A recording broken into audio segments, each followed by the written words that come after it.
പാഠ്യേതര പ്രവർത്തനങ്ങളുടെ ഭാഗമായി 1.5 പതിറ്റാണ്ട് പിന്നിടുന്ന മാങ്ങോട് ALP സ്കൂളിലെ കുട്ടിക്കർഷകർ വിളയിച്ച പച്ചക്കറികളുമായി വിദ്യാർത്ഥികളും അധ്യാപകരും തണൽ ബാലാശ്രമത്തിൽ സന്ദർശനം നടത്തി.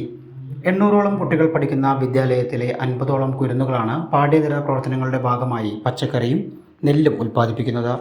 25 സെന്റ് സ്ഥലത്ത് പച്ചക്കറിയും പൂർവ്വ വിദ്യാർത്ഥി ശങ്കരനാരായണൻ നൽകിയ 40 സെന്റ് സ്ഥലത്ത് നെല്ലും കുട്ടികൾ ഉൽപ്പാദിപ്പിക്കുന്നുണ്ട്.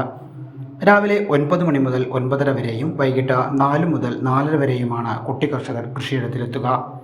മുഹമ്മദ് കുട്ടി, പ്രദീപ്, അഭിനവ് എന്നീ അധ്യാപകർക്കൊപ്പം PTA president Sajeesh Kumar, school manager Sivasankaran എന്നിവരും സജീവമായി കുരുന്നുകൾക്കൊപ്പം കൃഷിയിടത്തിലുണ്ട്. വിദ്യാർത്ഥികൾ നൽകിയ പച്ചക്കറികൾ നിള സേവാ സമിതി എക്സിക്യൂട്ടീവ് അംഗം വിജയമോഹനൻ, ജീവനക്കാരായ രാജി, രജനി, ദീപ എന്നിവർ ചേർന്ന് തണൽ ബാലാശ്രമത്തിൽ വെച്ച് ഏറ്റുവാങ്ങി.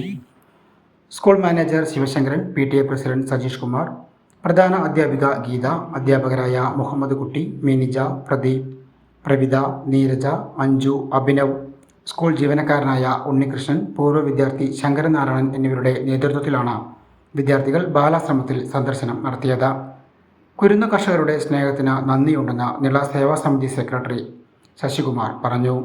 എഫർട്ട് വലിയൊരു ചിന്തയുടെ ഭാഗമായിട്ടാണ് തണൽ കണക്കാക്കുന്നത്.